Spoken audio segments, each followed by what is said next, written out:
Good morning everyone. ચલો લાસ્ટમાં આ સમ ઓફ ડિજિટ ઓફ યર એક ક્વેશ્ચન જોયો તો પાછો એકાદો પોઈન્ટ જોઈ લે. સમજવા માટે માની લો મશીન પરચેસ કર્યું છે આપણે,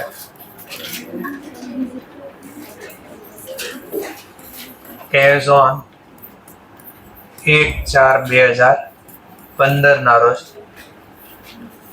for rupees 3 lakhs, scrap value rupees 50,000, useful life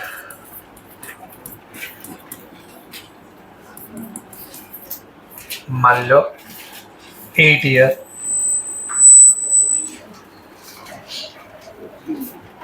machine sold कर नाख्યું,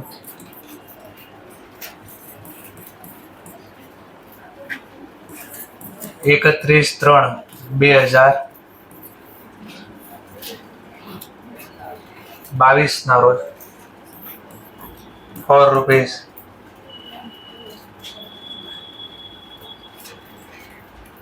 75,000 માં તમને ક્વેશ્ચન પૂછી નાખ્યું, find out depreciation amount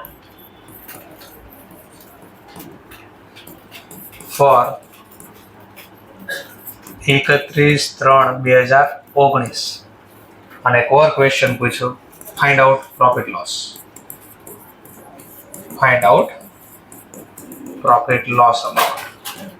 account બનાવવાનું નથી કીધું, જર્નલ બનાવવાની લખવાની નથી કીધું, આટલો જ ટોપિક પૂછ્યો છે ખાલી.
એક્ઝામમાંનું પ્રેઝન્ટેશન બતાવવાનું થશે. આપણે રફમાં તો અત્યારે ગણી શકશું, વાંધો નહીં. પ્રેઝન્ટેશન કેમ લખવું એ પણ જોઈ લઈશું સાથે. સૂત્ર લખી દેવાનું એટલે પ્રેઝન્ટેશન થઈ જશે.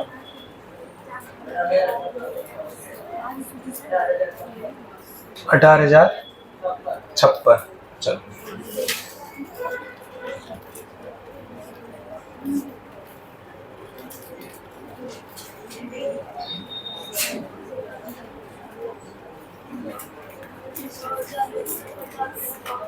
ચલો 6,250 લોસ. ચલો 2 જવાબ આવે. 6,250 લોસ.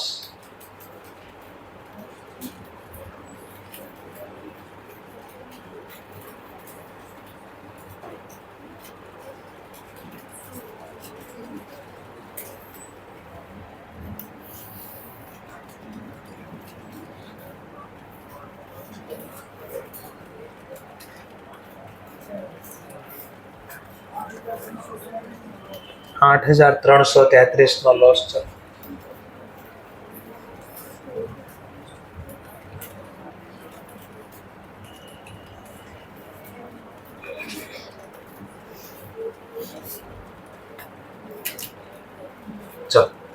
તો સૌથી પહેલાનું પ્રેઝન્ટેશન આપણને કયું ક્વેશ્ચન પહેલા પૂછો, 31/3/2019 ની ડેપ્રિસિએશનની રકમ.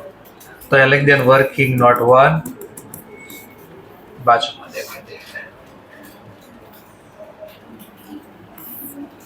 વર્કિંગ નોટ 1 depreciation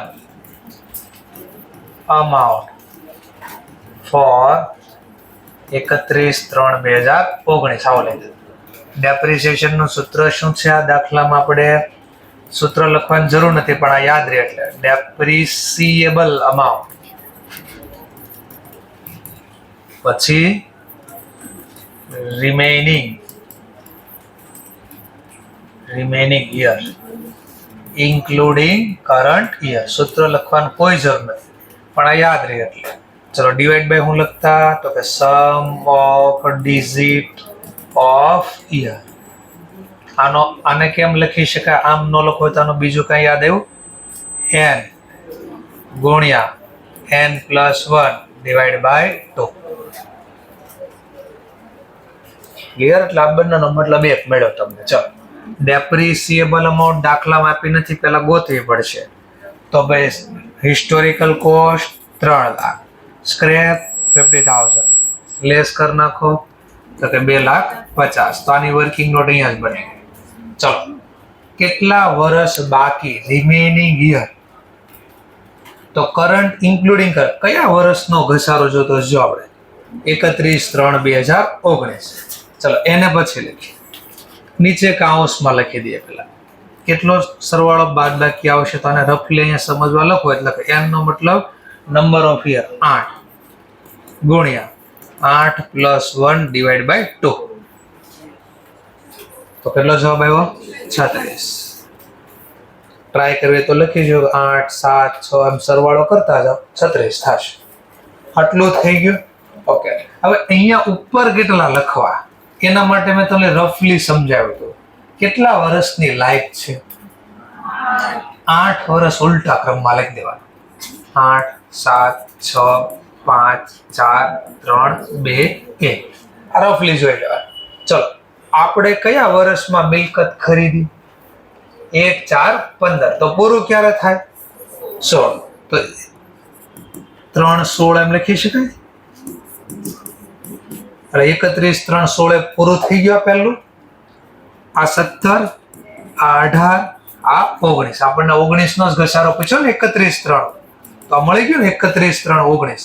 તો કેટલો જવાબ આવ્યો આપણો? 5. 5 લખી દો.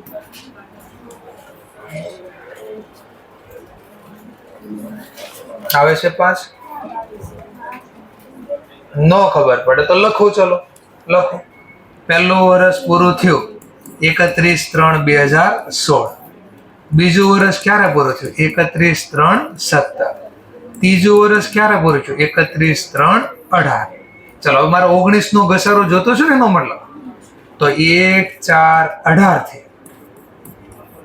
31/3/2019 આ વર્ષનો ઘસારો જોતો છે.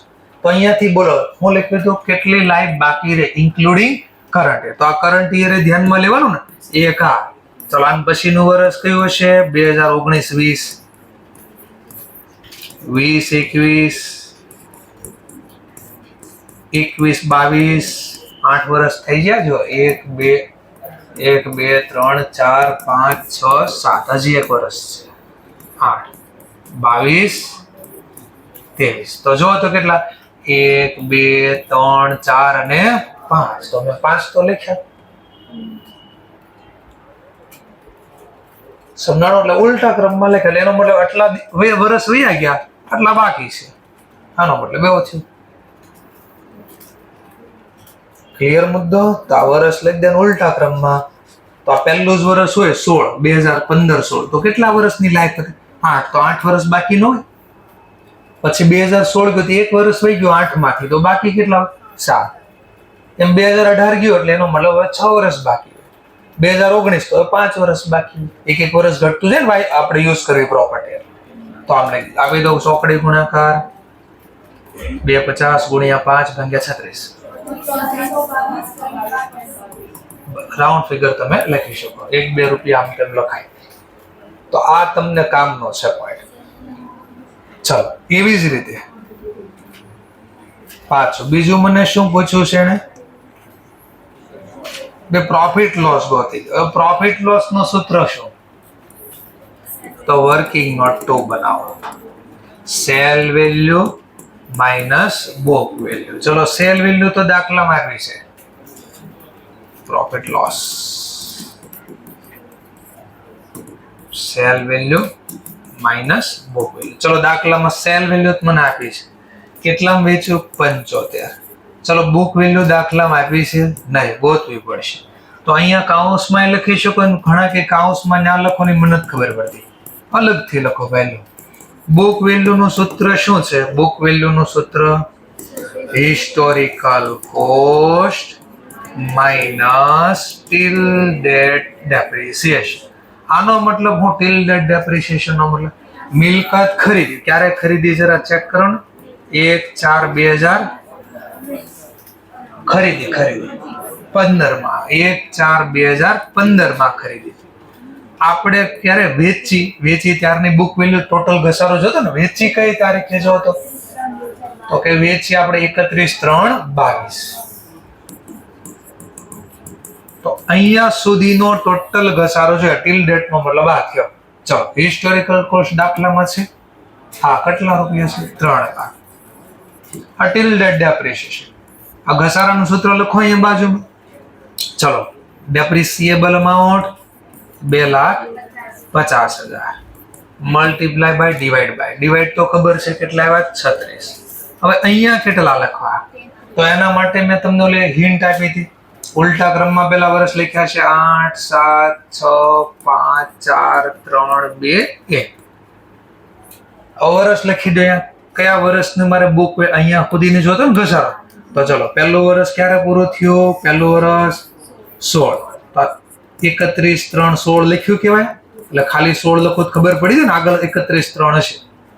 આ 17, આ 18, આ 19, આ 20, આ 21, આ 22. તો અહીંયા સુધીનો ટોટલ ઘસારો એટલે સરવાળો ટોટલ એટલે 8 + 7 + 6 + 5 + 4 અને કોમન સેન્સ ઉલટું વપરાય. કેટલા વર્ષની લાઈફ હતી? આમાં 8 એટલે ટોટલ કેટલા? 36. 36 માંથી એક નથી ગણો, બાકીના ગણવા તો 35. આ 35 હોય, લખ્યા અહીંયા 35. આનો ચોકડી ગુણાકાર આપી દીધો, તો આટલો ટોટલ ઘસારો લાગી ગયો. 2 લાખ. તો આટલો ઘસારો ટોટલ લાગી ગયો છે. તો આ બુક વેલ્યુ મળી ગઈ. એટલી બુક વેલ્યુ બાકી હોય આપણે 56,944. અને આ જવાબ અહીંયા મૂકી ગયો 56,944. ક્યાંથી લાવ્યા? તો કે બાજુમાં લખો વર્કિંગ નોટ 3 જોઈ તો પ્રોફિટ લોસ ઓટોમેટિક મળી ગયો. 18,055. ચલો ભાઈ 55. 18,055. એટલે મેન આ છે, આ ખબર પડવી જોઈએ શું કરો છો. એટલે મેં કીધું ઇન્સ્ટિટ્યૂટ ને બહુ ગમે, કારણ કે અડધામાં અટવાઈ જાય, હું કેટલા લખવાય. ક્લિયર? ચલો ઓર એકવાર લખી દો, દાખલો બનાવી દો. ચલો આવો જ એક ઓર દાખલો, છેલ્લો દાખલો, કારણ કે બુકમાં તો બહુ ભરીને લખ્યું છે આ બધું. પરચેઝ મશીન એઝ ઓન 1/4/2006 ના રોજ, યુઝફુલ લાઈફ 12 વર્ષ. ચલો સ્ક્રેપ વેલ્યુ, સ્ક્રેપ નો આપ્યો દાખલામાં તો 0 નો હોય, 1 રૂપિયા ધારો 0 ધારી લો. સ્ક્રેપ વેલ્યુ માન લો આપણને આપી છે 70,000. હા બધું લખી દો, બેઠું બોલ મને વાંચો દાખલો બનાવવા દે. ચલો ધ્યાન આફ્ટર મને કીધું છે મશીન સોલ્ડ કરી નાખ્યું રૂપિયા 1,20,000 માં એઝ ઓન 31/3/2014 માં. ફાઇન્ડ આઉટ, બે દાખલા પાછા, ડેપ્રિસિએશન amount as on 31/3/2012. અને બીજો question, find out profit loss. Find out profit loss. હવે લખી દો ખરીદી કરી હતી 4,20,000 રૂપિયામાં.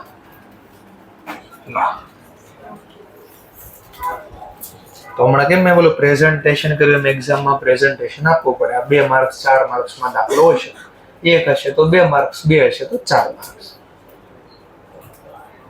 આજે આપણે આ ચેપ્ટર પૂરું થઈ જશે.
$5,128 પ્રોફિટ. ચલો 5,128 પ્રોફિટ.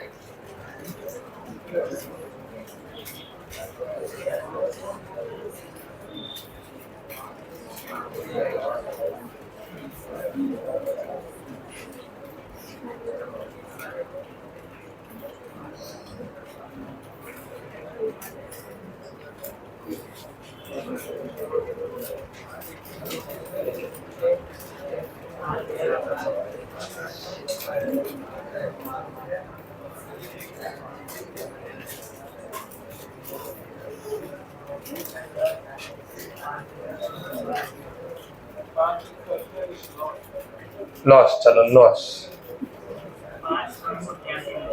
5,383 લોસ.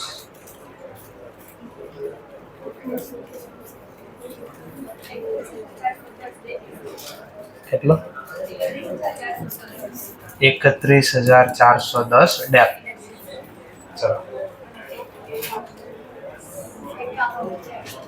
51 પ્રોફિટ કે લોસ? ચલો પ્રોફિટ. કોઈને પ્રોફિટ આન્સર આવે છે, કોઈને લોસ આન્સર આવે છે. પ્રોફિટ. ચલો 5,128. ચલો 5,128 પ્રોફિટ. 2-3 વ્યક્તિને લોસ છે, 2-3 વ્યક્તિને પ્રોફિટ છે.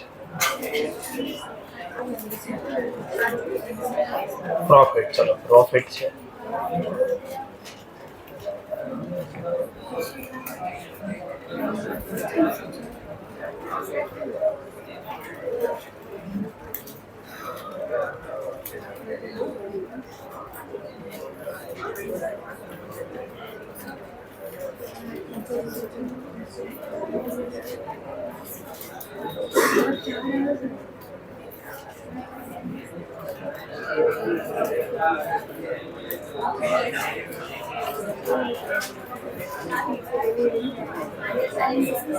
Profit 5,128 profit.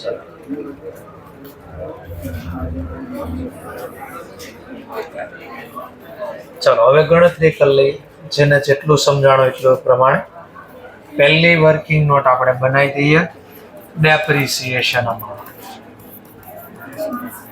Depreciation amount for કયા વર્ષનું પૂછ્યું? તો કે 31/3/2014. જવું લખો પડે. ચલો હવે સૂત્ર ડાયરેક્ટ આપણે લખતા નથી, રકમ લખી દઈએ.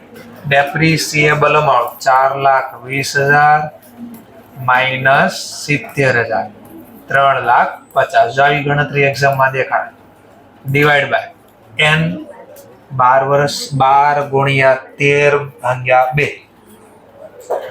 12 ગુણ્યા 13 ભાગ્યા 2. ઓકે, તો તમે પ્રેક્ટિસ કરી શકો. અહીંયા જે લખ્યા હોય 12 કરી દેવાના, પછી એને આગળની સંખ્યા એક લઈ લેવા 13. 12 ગુણ્યા 13 ભાગ્યા 2 એટલે સીધા કેલ્ક્યુલેટરમાં આવી ગયા 78. ચલો હવે લાઈફ કેટલી લેવી, તો એના માટે અહીંયા રફલી તમારે પેજ એક્ઝામની અંદર યુઝ કરી દેવાનું. 12 ક્રમ ઉલટા લખી દેવાના. 12 11 10 9 8 7 6 5 4 3 2. આ ઉલટા ક્રમમાં કેમ લખી છે પહેલા સમજાય છે? કારણ કે પહેલું જ વર્ષ હોય, ઉપર અહીંયા સૂત્રમાં શું લખ્યું છે?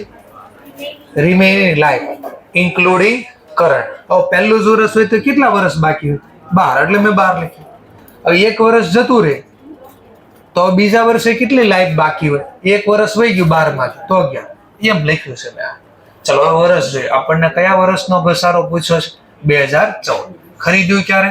2006. તો આ પૂરું ક્યારે થયું હોય? 7. તો આ 7માં 2006 7માં આટલા વર્ષ બાકી હોય. 7 8માં આટલા વર્ષ બાકી હોય. 8 9માં આટલા વર્ષ બાકી હોય. 9 10માં આટલા વર્ષ બાકી હોય. 10 11માં આટલા વર્ષ બાકી હોય. 11 12માં આટલા વર્ષ બાકી હોય. 12 13માં આટલા વર્ષ અને 13 14માં આટલા. તો આપણે 2014 જ જોઈએ છે ને, તો આવી ગયું. આ સંખ્યા આવી 5. 5 લખવા. સમજાય છે આ ટોપિક પાછો?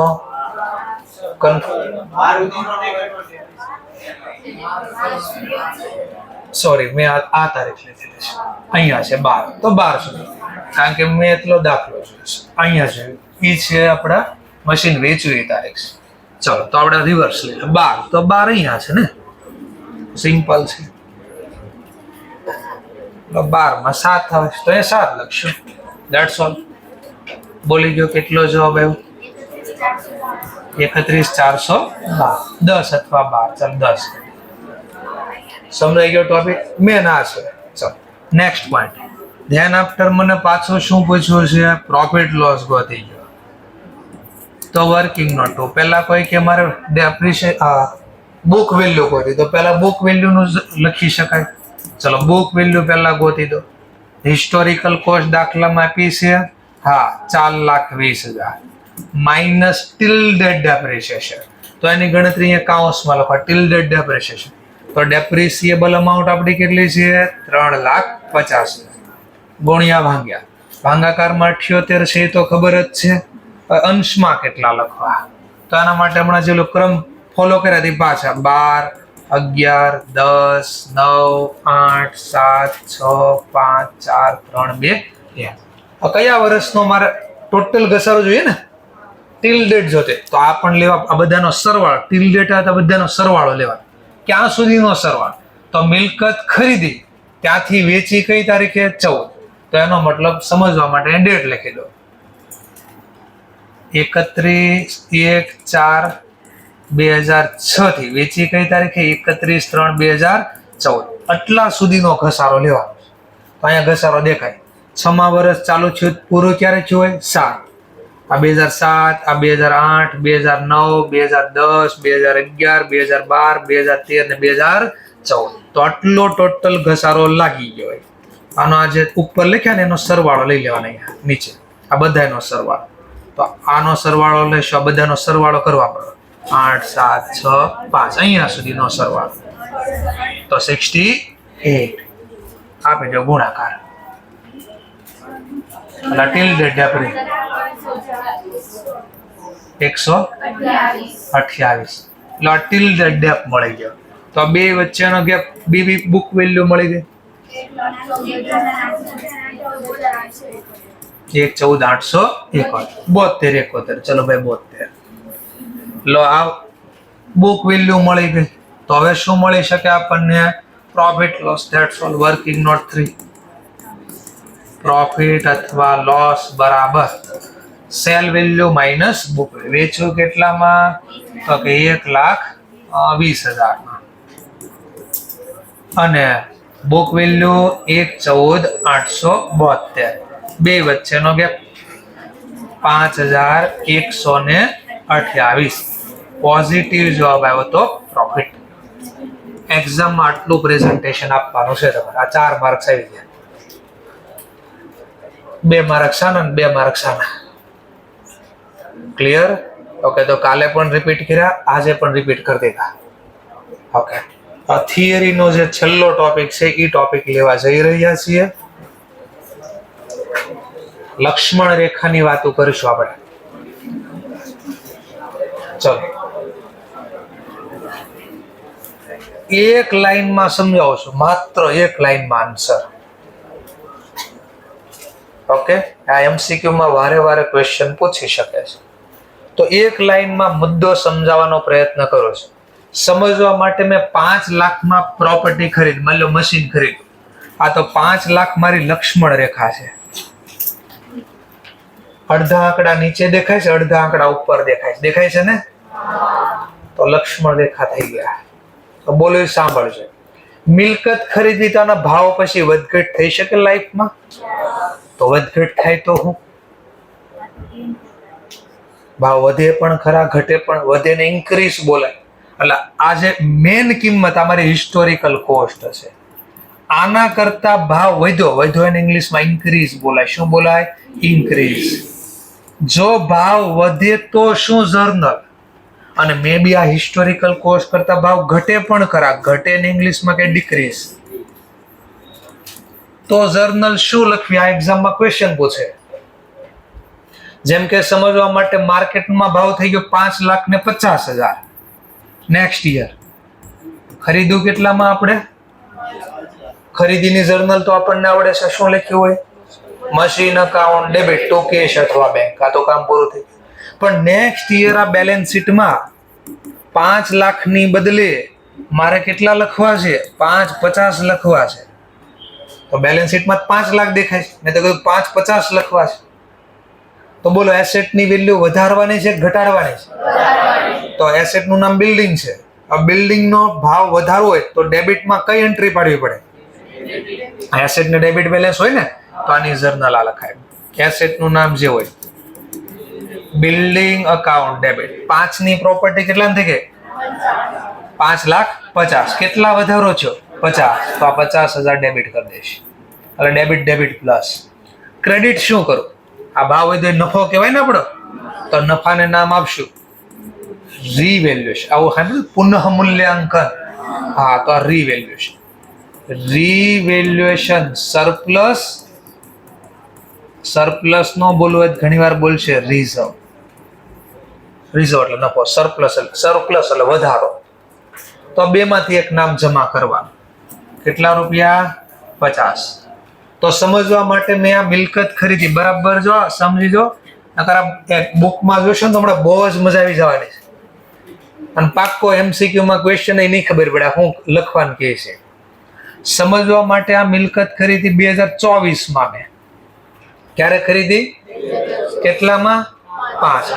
2025 માં નો ભાવ કેટલો થઈ ગયો? નેક્સ્ટ યર 2025 માં. ઓકે, તો 5,50,000 થયા ત્યારે આવી જર્નલ લખીએ દેખાણી પહેલા. ચાલો, ધેટ્સ ઓલ. હવે આની લેઝર પોસ્ટિંગ. બિલ્ડિંગ ખાતામાં ડેબિટમાં ડેબિટ પ્લસ. તો આ બિલ્ડિંગ લખી દો 5 લાખ. આ કેટલાનો વધારો થયો? 50. આ 50 ની સામે હું લખીશ આ નામ રીવેલ્યુએશન સરપ્લસ. તો આઉટર કોલમમાં કેટલા થઈ ગયા? 5. આ ક્યાં લખું? આ તો લેઝર પોસ્ટિંગ નું સામે નામ અહીંયા લખ્યું ને. આ ક્યાં લખું? આ બેલેન્સ શીટમાં લાયબિલિટી સાઈડ લખાય. ક્યાં? Liability side. ટાઇટલ નું નામ આવશે રિઝર્વ એન્ડ સરપ્લસ. આના ટાઇટલ નીચે લખાય એટલે નફા નીચે. આની નીચે લખવામાં આવે રીવેલ્યુએશન રિઝર્વ ના નામે. કંપની હોય ને તો એ આવું ટાઇટલ રાખે. પણ એકાકી પેઢી હોય, એકાકી પેઢી, તો એ કેપિટલમાં પ્લસ કરે. ક્યાં પ્લસ કરે? કેપિટલ. પણ શેર મૂડીના કેસમાં તો માલિક અલગ હોય, ખબર ને, ચલાવવા વાળા અલગ હોય. તો એ લોકો નફાને આ નામથી લખે, આ ટાઇટલ ની અંદર લખ્યા કરે. કંપની હોય ત્યારે માત્ર કંપની. સોલ પ્રોપ્રાઇટરશિપ હોય તો જે છે એ બધું એનું જ છે. માલિક એક ને એક, ચલાવવા વાળો એક જ છે. તો એ કેપિટલમાં પ્લસ કરે. ક્યાં પ્લસ કરે? કેપિટલમાં. આટલી ખબર પડી પહેલા. હવે 2026 માં માની લો ઓર ભાવ વધે તો 5,75 થઈ ગયા. તો પાછા ઓર વધારવા શું જર્નલ લખશો? વિચારો. એક વાર લખતા શીખવાડ્યું 2026 માં પાછા 25 વધી ગયા તો building account debit two રિવેલ્યુએશન surplus. અહીંયા ઓર 25 વધી જાય. બોલો, ખબર પડી ગઈ ને? જેમ કે 25 ઓર વધાર દો. હતા કેટલા મારા પાસે? 50. ઓર 25 વધી ગયા. 50 હતા ઓર 25 વધી ગયા. કેટલા થઈ ગયા? અને અહીંયા પણ ઓર વધી ગયા. 25 હતા બીજા 50 હતા બીજા 25 ઓર વધ્યા એટલે ટોટલ કેટલા થઈ ગયા? 75. તો આઉટર કોલમમાં 5 75. આટલું સમજાણો પહેલા. હવે 2027 માં મારે ભાવ ઘટાડવો છે. મેં કીધું માર્કેટમાં ભાવ થઈ ગયો 5,10,000. 5,75 ના કેટલા થઈ ગયા? 5,10,000. તો ભાવ ઘટાડવો. ચાલો, વધારતા આવડ્યું ઘટાડતા આવડવું છે.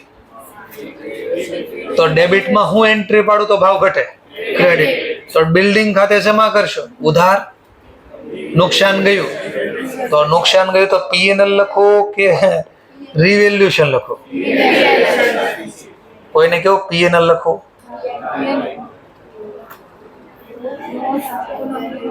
નુકસાન ગયું આ વખતે તો એમ કહો P&L ના નામે નુકસાન લખો કે રિવેલ્યુશન રિઝર્વ ના નામે નુકસાન લખો? આ તો સિમ્પલ. પેલા ભાવ વધ્યો ત્યારે કયા નામે લખ્યું હતું? તો ઘટાડો એના જ નામે જ હશે ને, ઓબ્વિયસલી છે. પણ હવે ધ્યાનથી જોજો. ભાવ ઘટ્યો તો તમે આ કીધું લખો. મેં કહું વાંધો ને લખી દો. લો, રિવેલ્યુએશન સરપ્લસ અથવા રિઝર્વ ટુ બિલ્ડિંગ અકાઉન્ટ. કેટલાનો ભાવ ઘટ્યો? 75. અહીંયા ટોટલ હતા આપણી પાસે. 2 વર્ષનો ભાવ વધારો ભેગો થઈને 75 હતા.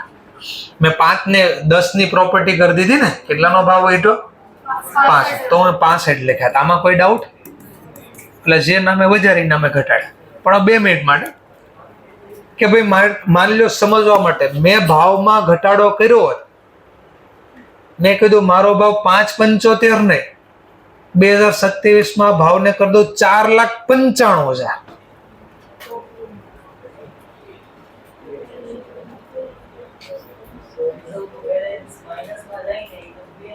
હા, રાઈટ છે. સિમ્પલ. પેલા ભાવ વધારો કોના નામે લખ્યો હતો? આ તો જેટલો ભાવ અહીંયા વધારો લખ્યો હતો એટલો ઘટાડો તો એના નામે જ જશે. 5,75 ની પ્રોપર્ટી કેટલી થઈ ગઈ? 4,95,000. કેટલો ભાવ ઘટ્યો? 80,000. તો પેલા મેં ભાવ જેટલા વધ્યા હતા આ લક્ષ્મણ રેખા જો આના ઉપર જે કાંઈ અપ થાય તો એ બલન ડાઉન થાય. 5 લાખ રૂપિયા ઉપરનો ભાવનો વધારો કે ભાવનો ઘટાડો બધો કયા નામે જાય? રિવેલ્યુએશન સરપ્લસ નામ. અને આની નીચે 1 પણ રૂપિયાનો આંકડો આવ્યો તો એ બધો P&L ના નામે રમશે. આ રિવેલ્યુએશન ના નામે રમશે. આ એરાની ઉપર આ લક્ષ્મણ રેખા છે, આને યાદ રાખવાની છે. આની ઉપર ગમે એટલો ભાવ જાય કયા નામે? અને આની ઉપર ભાવ ગયા પછી ગમે એટલો ઘટે ક્યાં સુધી? આ લક્ષ્મણ રેખા એટલે હિસ્ટોરિકલ કોસ્ટ. એ બધો ઘટાડો કોના નામે જાય? રિવેલ. ટૂંકમાં આની ઉપર જે કાંઈ વધઘટ છે બધું રિવેલ્યુએશન ના નામે જાય. આની નીચે 1 પણ રૂપિયો આવ્યો તો બધું કયા નામે? P&L. પણ પછી માની લો વધ્યા તો પાછા લક્ષ્મણ. જો વધારો થયો, જેમ કે સમજવા માટે દાખલો બનાવો પાછો નવો એક. આ એક લાઈનમાં આન્સર આપવાનો પ્રયત્ન કરું છું.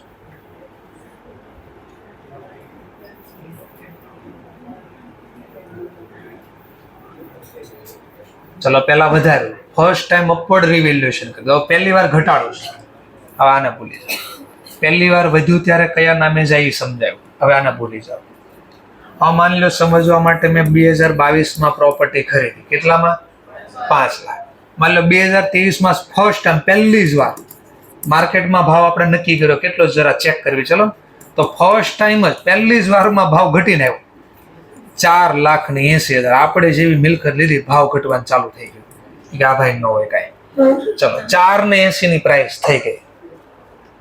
હવે બોલો શું જર્નલ લખું?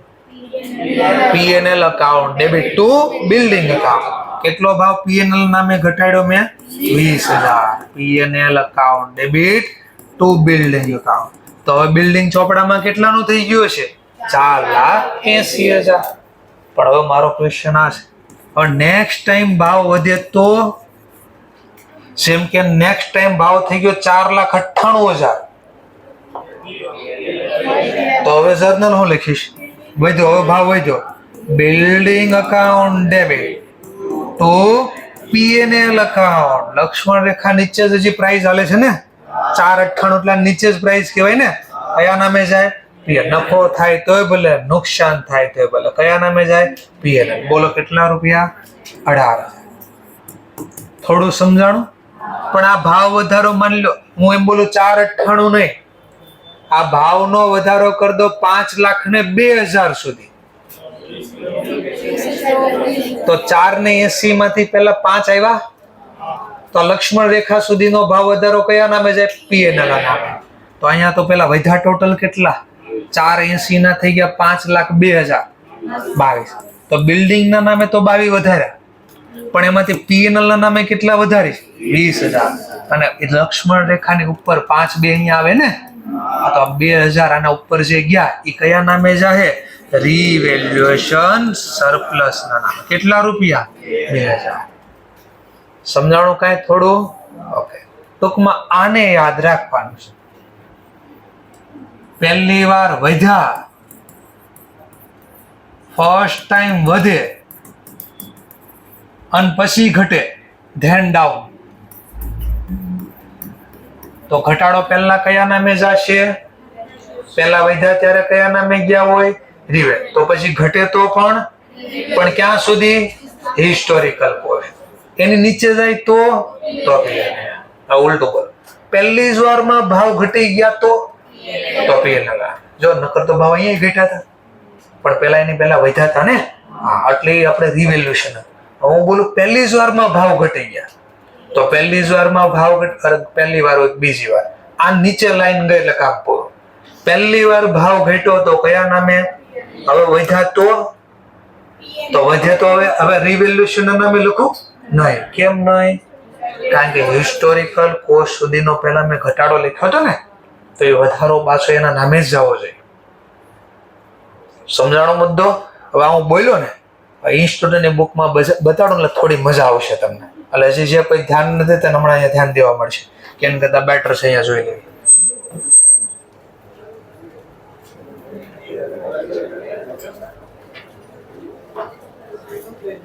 કેટલું મસ્ત છે હમણાં જોઈ લે 2 મિનિટમાં ખાલી આપણે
चलो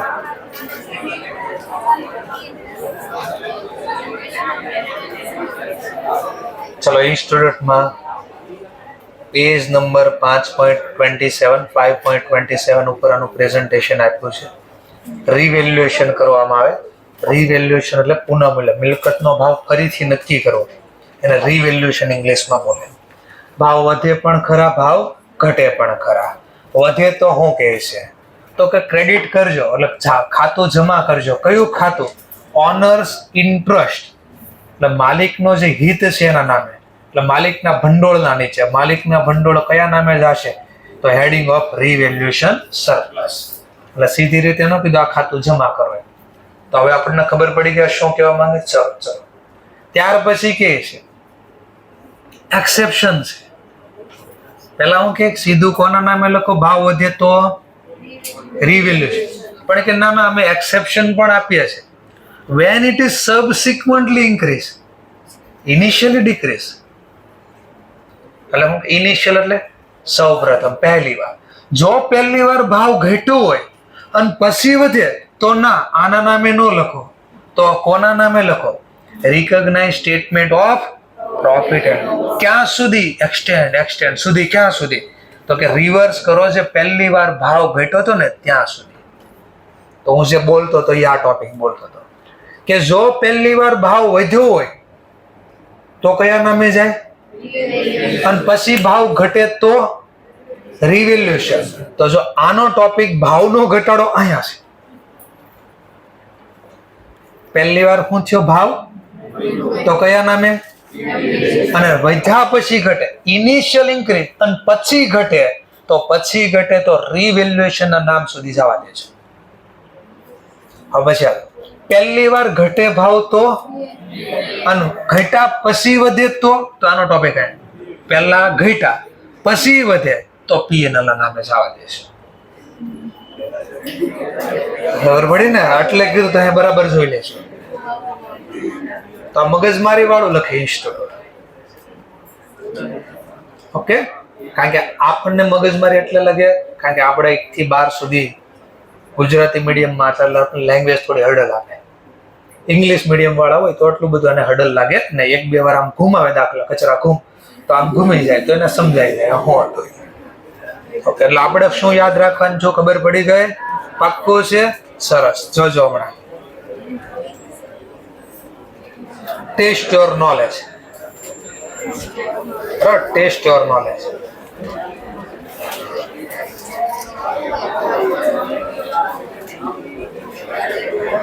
ચલો 2 મિનિટ જો. 5મો ક્વેશ્ચન, પેજ નંબર 5.36. 5.36. 5મો ક્વેશ્ચન જોજો બરાબર. In case of downward revaluation, ભાવ ઘટાડો કર્યો જે પ્લાન્ટ ન હશે એ, which is for the first time revalue. પહેલી વાર આનું એસેટ નું રીવેલ્યુ થાય છે અને પહેલી જ વાર રીવેલ્યુએશન થી એમાં શું થયું? ડાઉનવર્ડ. પહેલી જ વાર ભાવ નક્કી કર્યો, સીધા જ ભાવ ઘટી ગયા તો કયા નામે જાય? ડેબિટ જાય, ક્રેડિટ થાય? ડેબિટ. લોસ થાય તો ડેબિટ થાય ને. તો પીએનએલ તો લખ્યું, કયું નામ ડેબિટ થવું જોઈએ? પીએનએલ. તો આન્સરમાં સી આપ્યો છે, જોઈ છે, જરા ચેક કરી લો આન્સર. તો તમારે શું યાદ રાખવાનું હોય? તો આ જોવાનું. આ લક્ષ્મણ રેખા અહીંયા લખીને આપ્યું. ચલો હવે મને આ દાખલા હું આખા સમજાવું, એ મને તમે બોલતા તો ડેબિટ થાય, ક્રેડિટ થાય ને કેટલા. જેમ કે સમજવા માટે, એસેટ નું રિવેલ્યુએશન છું, પાછું રિવેલ્યુએશન, ટૂંકમાં રિવેલ્યુ કરતા જાય તો કયા કયા નામે વારે વારે લખશો એ સમજવાનું છે. ચલો, ફર્સ્ટ ટાઈમ કેટલામાં ખરીદ્યું? અને વર્ષના અંતે પહેલી જ વાર ફર્સ્ટ ટાઈમ રીવેલ્યુ કર્યું તો અપવર્ડ થયું. કેટલા રૂપિયા? તો પહેલી વારનો ભાવ વધારો કયા નામે ગયો છે? હા, તો મશીન તો ડેબિટ થયું પણ રિવેલ્યુએશન ક્રેડિટ. કેટલા રૂપિયા? તો એનો મતલબ હવે જેટલી વાર ભાવ વધે, અહીંયાથી ગમે એટલો વધે, એ કયા નામે છે? રિવેલ્યુ. અને ઘટે તો પણ ક્યાં સુધી? હા, જ્યાં સુધી હિસ્ટોરિકલ કોસ્ટ બોલો કે આ ખાતામાં પૈસા હોય ત્યાં સુધી. એના નીચે જાય તો કયું નામ ચાલુ થઈ જાય? પીએનએલ. તો મને કહેજો. ચલો નેક્સ્ટ ટાઈમ. તો પેલા હતું કેટલાનું? વધ્યા કેટલા? તો ચોપડામાં કેટલા થઈ ગયા છે? અને રિવેલ્યુએશન ખાતામાં કેટલા હશે? એટલું ક્લિયર પહેલા. ચલો નેક્સ્ટ ટાઈમ મેં પાછો ફરીથી મેં બીજું ત્રીજું વર્ષ આમ બોલતા જઈએ આગળ, પાછું અપવર્ડ રિવેલ્યુએશન થયું. હવે કેટલા થઈ ગયા? ચોપડામાં હતા કેટલા? ઓર વધ્યા. કેટલા વધ્યા? તો કયા નામે છે? Journal, machine account, debit two credit amount.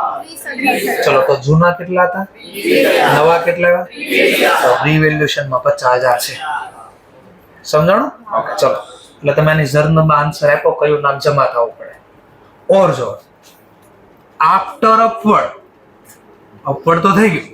Next year મશીનની વેલ્યુ નાવ કેટલી થઈ ગઈ? 1 હતી કેટલી? તો 1 ને 5 કરવા છે તો 45 નો ઘટાડો કયા નામે લખશો? તો જો પહેલી વાર વધ્યા પછી ઘટ્યા ને, તો ઓલી જે થિયરી હતી ને આ હતી. એ થિયરી આ શબ્દ કહેતી હતી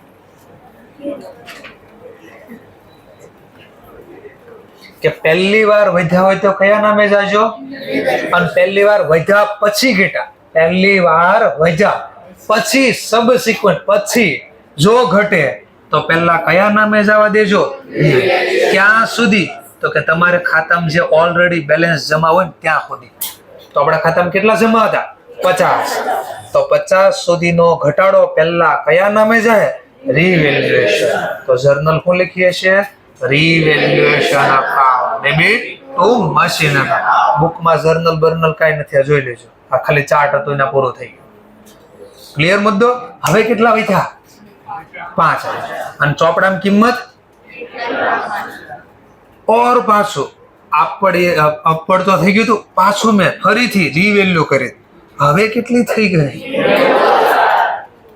ચલો હવે પેલા આખી જર્નલ હાથ ઊંચો કરીને ટોય ટ્રાય કરે. ટુ પીએનએલ રૂપિયા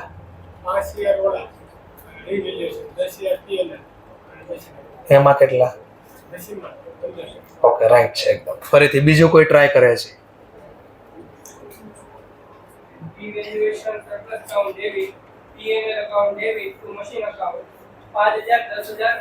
ઓકે રાઈટ, સમજાઈ ગયું. Clear cut. કેટલી બેલેન્સ મારી પાસે રિવેલ્યુએશન માંથી? 5. આખું જોઈ તો પેલા 20 આવ્યા હતા, પછી પાછા અહીંયા 30 આવ્યા હતા, તો હતા કેટલા? 50. એમાં જો પછી ભાવ ઘટ્યો 45 કાઢી લીધા, તો કેટલા રૂપિયા છે? 5. તો હમણાં લક્ષ્મણ રેખા કાઢી જાય. આપણે મેલ કેટલામાં ખરીદી હતી? 1 લાખની જેવા નીચે જાય ને એટલે પીએનએલ તમે જ બોલ્યા જાતે. તો 1,05,000 માંથી સીધા 90,000 કે વચ્ચે લાખ આવે? હા, તો લાખ સુધીનો જે ભાવ ઘટો વધ્યો એ કયા નામે ગયો? રિવેલ્યુએશન. ઓર ઘટ્યા તો કયા નામે? પીએનએલ. ક્લિયર મુદ્દો? પાકો છે? સરસ. હવે જો આમાં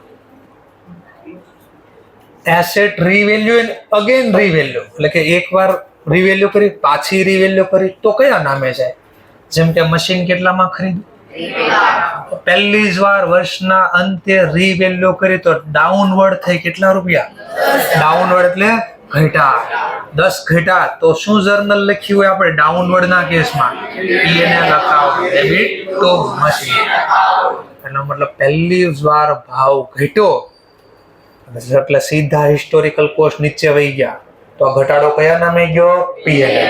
તો ચોપડામાં 1 લાખનું મશીન કેટલાનું બની ગયું? 90,000. આપણી લક્ષ્મણ રેખા કેટલી છે? 1 લાખ. ક્લિયર મુદ્દો? ચલો ઓર જોઈએ.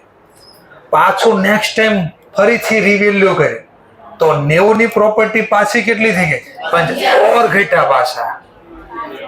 P&L account debit to machine amount 5. જૂના કેટલા ઘટ્યા?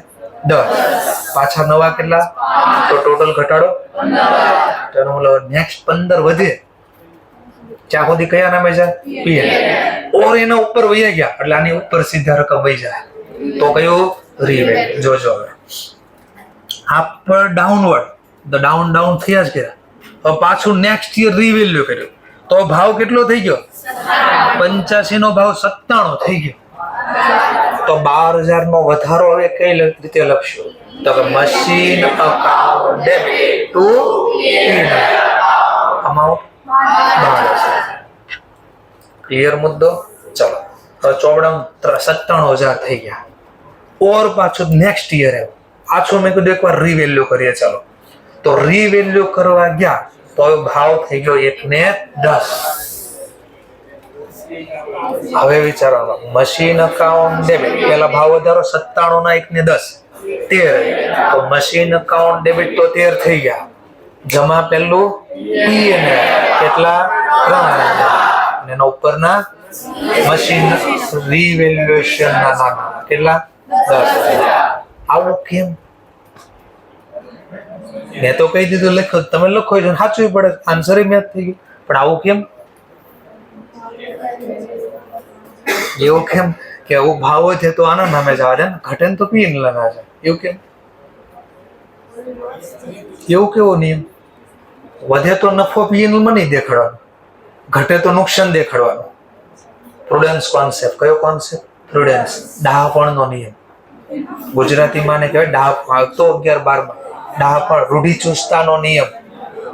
એવું તો કઈ એ શું નિયમ કે ભવિષ્યનો નફો થાય ત્યારે પાર્ટિસિપેટ કરો, એટલે ભાગ લો એમાં નફામાં. ભવિષ્યનો નફો થાય ત્યારે પીએનએલ માં લખો. ઓકે, ભવિષ્યમાં ભાવ ઘટવાનો હોય તો આજે લખો પીએનએલ માં. એટલે તમે ઇન્વેન્ટરી નું વેલ્યુએશન કર્યું ને, કયા ભાવે લખતા? કોસ્ટ ઓર એનઆરવી એટલે માર્કેટ પ્રાઇસ. કયા ભાવે લખતા? વધારતા કેમ નહીં? આવ્યો કયો નિયમ? પ્રુડન્સ. કન્ઝર્વેટિવ બીજું નામ છે. શું કીધું એને? ભાવ વધે ને તો નહીં લખતા પીએનએલ માં, ઘટે ને તો લખો. ઓછો ભાવ થાય ને તો તરત લખો. તો આ જો ભાવ ઘટ્યો ને તો પીએનએલ માં ગયો, ભાવ વધ્યો ને તો પીએનએલ નું નામ કેન્સલ થઈ ગયું. એવો પણ શું કામ પણ સર? એવો નિયમ શું કામ બનાવ્યો? આ દોઢપણ નો નિયમ કેમ બનાવ્યો? ડહાપણ નો નિયમ બનાવ્યો કેમ આવો? કારણ સ્ટોક માર્કેટમાં શેરની પ્રાઇસ ડિસાઇડ કેમ થાય? સ્ટોક માર્કેટમાં નામ તો આવ્યું એટલે આજે સ્ટોક માર્કેટ એટલું વધી ગયું, એટલે એટલું વધી ગયું. આ ભાવનો શેરનો 3 ગણો ભાવ થઈ ગયો, 5 ગણો ભાવ થઈ ગયો, ન્યૂઝમાં આવતું હોય. તો એની પ્રાઇસ કેમ ડિસાઇડ થતી હોય? ડિમાન્ડ, માન લો આપણે ડિમાન્ડ કરવા જશું, આપણે શેના આધારે ડિમાન્ડ કરીશું? તને ભાવ વધવો જોઈએ ઘટવો જોઈએ? ને તમને કેના આધારે લાગશે કે આનો ભાવ વધવો જોઈએ? તમે ડિમાન્ડ તો કરવા જશો ને, તો ડિમાન્ડ વેચવાની ડિમાન્ડ કરશો કે ખરીદવાની ડિમાન્ડ કરશો? સિમ્પલ. આ મારો ક્વેશ્ચન છે. થોડો ડેમો આપું છું. 2008-9 જ્યારે હું ઓપરેટિંગ કરતો, ઓપરેટર હતો, ત્યારે કોમ્પ્યુટર કોડિંગ હેન્ડલિંગ કરતો. તો બરાબર જો સાંભળો, 2006, 7, 8 તો આ કેમ ડિસાઇડ થાય? તો આ પ્રાઇસ ડિસાઇડ થાય માર્કેટ મધ્યપ્રદેશ બરાબર EPS multiply by P, earning per share. Earning per share. આ કેમ ડિસાઇડ થાય? Earning per share. Net profit divide by number of share. કંપનીને 5 શેર, જોજો બરાબર. નેટ પ્રોફિટ 5 લાખ છે, કંપની પાસે નંબર ઓફ શેર લાખ હશે, તો પર શેર કેટલું કમાણ? 1 લાખ શેર દીઠ 5 લાખનો નફો. તો 1 શેર દીઠ કેટલાનો નફો? તો આ લખ્યું અર્નિંગ પર. અર્નિંગ એટલે નફો. પર શેર કંપની કેટલા રૂપિયા કમાય? 5 રૂપિયા. તો આ લખ્યા 5. પી નો મતલબ પ્રાઇસ ટુ અર્નિંગ રેશિયો. એટલે શું? તો કંપની 1 રૂપિયો કમાય તો લોકો આ કંપનીમાં કેટલું રિસ્ક લેવા તૈયાર છે, એટલે કેટલા રોકવા તૈયાર છે. મેં કીધું કંપની 1 રૂપિયો કમાય તો 10 રૂપિયા રોકવા તૈયાર છે, અને ફ્યુચર બહુ બ્રાઇટ છે. તો એનો મતલબ કંપની 5 કમાય તો લોકો કેટલા રોકવા તૈયાર? 5 ગુણ્યા 10 તો 50 રૂપિયા માર્કેટ પ્રાઇસ હોય. તો એનો મતલબ કંપનીનો ભાવ શેના આધારે નક્કી થયો? EPS અને P. EPS કેમ નક્કી થયો? Net divide by. તો હું તો કહું મારા મશીનનો ભાવ લાખ થોડી છે, 10 લાખ છે. જો આ વધારો પીએનએલ માં જમા કરી દો તો નફો શું થાય? નફો માન લો મેં વધારી દીધા 5 લાખ ને, મેં 50 લાખ નફો થઈ ગયો. એસેટ નો ભાવ ખોટો વધારી દીધો. EPS સીધો, સીધી અહીંયા અસર ગઈ 50, સીધો 500. દેખાડો? તો બધા લોકોને ઈચ્છા શું હોય? શેરનો ભાવ ઘટે. બધા જ લોકોને સ્ટોક માર્કેટમાં ઈચ્છા શું હોય? મારો શેરનો ભાવ શું થવો જોઈએ? ઘટવો જોઈએ, વધવો જોઈએ. તો કંપની વધારવા માટે શું કરશે? ખબર પડી ગઈ, ખોટા નફા દેખાડશે. ઓર બીજું, કંપની પાસે નફો, ચલો નફો તો ક્યારે આવે? પેલા ધંધો ચાલુ થાય તો ને. ધંધો ચાલુ કરવા માટે પેલા શું છે? અપના સપના મની જોશે. મની તો બધા પાસે અનલિમિટેડ છે નહીં, તો મની લાવશે ક્યાંથી? ઘરના નથી, ઘરના પૈસા છે જ નથી. શેર કોઈ ખરીદવા જ નથી. આ કંપનીના શેર નહીં ખરીદો. હવે ક્યાંથી? લોન. બેંક લોન આપે કોને? જે નુકસાન કરતા હોય ને. ઓલે વિજય માલ્યાને ઓળખતા હોય તો ઓળખો છો? કોઈ ઓળખો છો? વિજય માલ્યા નામ સાંભળ્યું? કોણ હશે? ખબર છે? કિંગફિશર એરલાઇન્સ ના માલિક હતા. માણસ છે, માલિક નથી. હવે શું બોલો છો? માણસ હજી છે, માલિક નથી. એટલે કીધું માલિક હતા. Kingfisher airlines. આ એરલાઇન્સ એવી હતી કે જેટલા પૈસા વાળા હોય ને એ બધા એરલાઇન્સમાં યુઝ કરતા. અને છે ને ફોરેન થી ક્યાંક થયા ને તો એ લોકો સ્ટીકર લગાડી દે, તો ઘરે ન પહોંચે ને ત્યાં સુધી સ્ટીકર ન કાઢે. એટલી મોંઘી એરલાઇન્સની ટિકિટ હતી. એમ પહેર્યો ને બેલ્ટ પહેર્યો, બેલ્ટની વેલ્યુ હતી. એમ કિંગફિશર એરલાઇન્સમાં થયો તો નાનો માણસ કોઈ ન હોય, પોતાનું સ્ટેટસ દેખાડવા યુઝ કરતો. આટલી મોટી કંપની ડૂબી ગઈ, કિંગફિશર એરલાઇન્સ. પેલું રોયલ ચેલેન્જર એવું કઈ નામ આવ્યું, એના માલિક હતા એ પેલા. આરસી કંપની, આરસી એના માલિક હતા. હવે ઠીક છે, ચલો આપણે મુદ્દામાં નથી પડો. અહીંયા છે તો કંપની આ નિયમ બનાવી દીધો કે આ લોકો બેંક વાળાને છેતરે છે, પબ્લિકને છેતરે છે, નફો વધારીને ખાલી. એટલે એવો નિયમ બનાવો કે નફો જે રિયલમાં કમાઈ લઈને થાય ને, મશીન વેચી ત્યારે હાથમાં રોકડા આવે. તો નફો જ્યારે થાય ને ત્યારે લખો, પણ નુકસાન આજે લખો. કેમ? નુકસાન કોઈને દેખાડવાની ઈચ્છા ન હોય. તમને કોઈ પૂછે કેટલા માર્ક સાહેબ તમે ફેલ છે, તમે કોઈ કહો નહીં, પણ પાસ સ્ટેટસમાં ચડાવો છો કે નહીં? કેટલા લોકો ફેલ છે સ્ટેટસમાં ચડતા? બહુ રેર કેસમાં મળશે. હા, તો બધા લોકો શું છુપાવે? પોતાની નિષ્ફળતા છુપાવે. તો કંપની એવો નિયમ બનાવે, નિષ્ફળતા અત્યારે દેખાડો, સક્સેસ થાવ ને તેથી દેખાડો. એટલે આ નિયમ એટલે બનાવ્યો. એટલે નુકસાન હોય ને તો આજના જ દેખાડે આપો, ભલે ભાવ ઘટતો. પણ નફો નો થયો ને તોય બતાડી દે તો લોકો છેતરાય. કંપની વાળા છેતરાય, પબ્લિક છેતરાય અને બેંક છેતરાશે. અને લોકોને છેતરવાનું નથી. તો ભલે બરોબર પડે એને કે ઘરના દેવા છે, એને કે ઘરના દેવા ભલે થાય ન હોય. માલિક અલગ, ચલાવવા વાળા અલગ. બોર્ડ ઓફ ડિરેક્ટર કે મારે ક્યાં ઘરના દેવા છે, ભલે કમાતા, એટલે ગવર્મેન્ટ પૈસા લઈ જાય.